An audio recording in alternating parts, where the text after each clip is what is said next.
Mac OS switching to ARM is good for the iPad and the iPhone as well.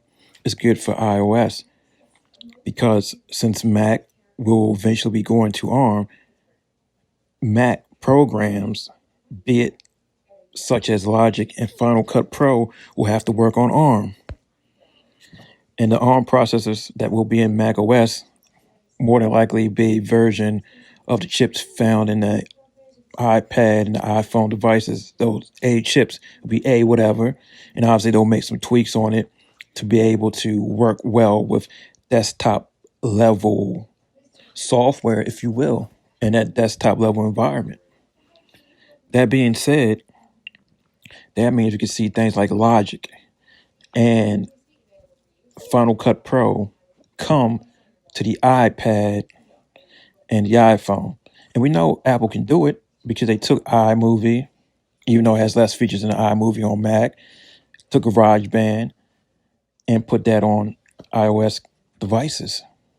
So yeah, you can see that coming in terms of Logic, Final Cut Pro, whatever Apple software, in terms of that coming to iOS devices.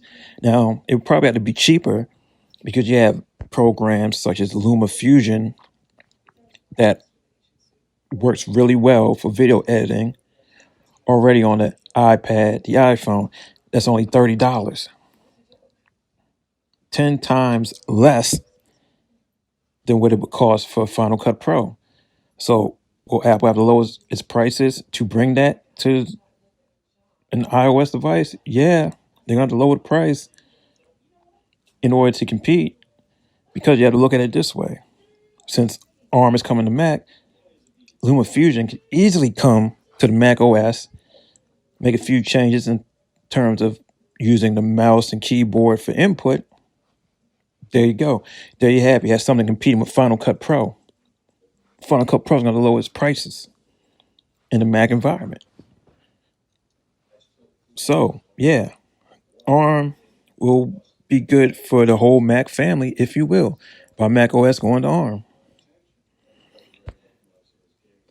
It's not a one side benefit in terms of having ARM on Mac OS saying, hey, you get these iPhone, iPad apps, and especially get these iPhone, iPad games onto the Mac because the Mac does lack in games outside of Steam for the most part or whatever the other companies have. Whatever's still out there. I'm not sure. I haven't really done computer gaming in a long time because back when I was doing computer gaming a lot, they just they were just coming out with Steam, using it for that Half Life, and before that, using GameSpy 3D, things of that nature. So yeah, I'm really not up on it, but I know they have Steam. I'm sure you can probably get whatever something from EA services, BattleNet Origin, whatever's going on nowadays.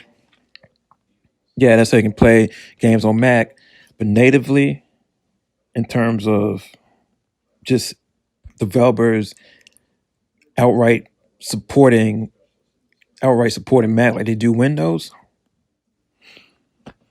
Yeah, this could be it because you just convert those iPhone, iPad apps to work on the Mac.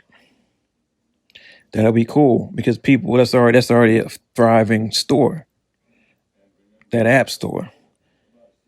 Apple had hopes for that Mac store to be the same way, but hey, people not feeling Mac like that, especially when it comes to things beyond certain creative software. So now this could have the App Store on the Mac as well. So yeah, with Mac OS in the future, you're gonna forego the x86, x64 type of apps. But in terms of Mac, that wasn't your thing anyway. Your biggest apps were in-house apps that you know you can make work on ARM. So yeah, it helps Mac OS this move to ARM, but this move to ARM is also gonna help in terms of iOS as well, especially when it comes to the Mac Creative apps being fully fledged on iPad. And now you can probably finally ditch your MacBook, if you will, if you want that Final Cut Pro and you want that Logic, etc. So yeah, it's a good thing. Look forward to seeing it. Good move by Apple. That's my take. Iceberg Jim out. Deuces.